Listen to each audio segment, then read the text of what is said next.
ആദ്യം നമ്മൾ ഇന്ന് അടിഞ്ഞയത്തിൻ്റെ റീപോർട്ടിംഗ് ആണ് കാണിക്കുന്നത്. ആദ്യം നമ്മളൊരു ചട്ടി എടുക്കുക. ഇതിൽ നല്ല ദ്വാരം ഉണ്ടോ നോക്കുക. ദ്വാരമില്ലെങ്കിൽ അതിന് നല്ല ദ്വാരം ആക്കി കാണിക്കുക. അതുകൊണ്ട് നല്ല ദ്വാരമുണ്ട്, എല്ലാത്തിനും നല്ല ദ്വാരമായി. അത് കഴിഞ്ഞ് നമ്മൾ ഓടിൻ്റെ കഷ്ണങ്ങളോ മെറ്റിലോ എന്തെങ്കിലും ആദ്യം ഇടുക. എന്തിനു വേണ്ടിയിട്ടാണെന്നറിയാവോ? വെള്ളം നന്നായിട്ട് വാർന്നു പോകാൻ വേണ്ടിയിട്ടാണ് ഇടുന്നത്. കേട്ടോ. അതിന് ശേഷം നമ്മൾ മണലുണ്ടെങ്കിൽ മണലിടുക, അല്ലെങ്കിൽ എംസാൻഡ് കുറച്ച് ഇടുക. കാരണം വെള്ളം നന്നായിട്ട് വാർന്നു പോകണം. കണ്ടോ, വെള്ളം വാർന്നു പോയതിന് ശേഷം പിന്നെ ഞാൻ വളത്തിന് വേണ്ടിയിട്ട് എംസാൻഡ് ഇട്ടു.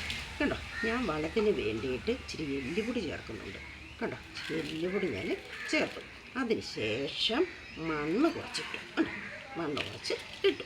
അതിന് ശേഷം ഞാൻ ഈ കണ്ടോ നമ്മുടെ അടിഞ്ഞി എടുത്തങ്ങോട്ട് വെക്കുക.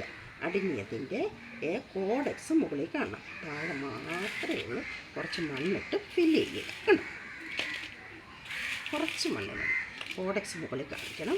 പിന്നെ നമ്മൾ ഇച്ചിരി എല്ലുപൊടിയും കൂടെ അതിൻ്റെ കൂടെ മിക്സ് ചെയ്ത് കൊടുക്കുക. കണ്ടോ, എല്ലുപൊടി നമ്മൾ മിക്സ് ചെയ്യും.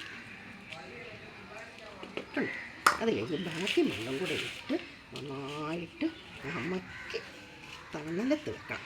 2 ആഴ്ച തണലത്ത് വെക്കണം. 2 ആഴ്ച കഴിഞ്ഞ് നമുക്ക് അതിന് 30-10-10 എന്ന വളം അടിച്ചു കൊടുക്കുക, അല്ലെങ്കിൽ അതിൻ്റെ ചൂട്ടിൽ ഒഴിച്ചു കൊടുക്കുക.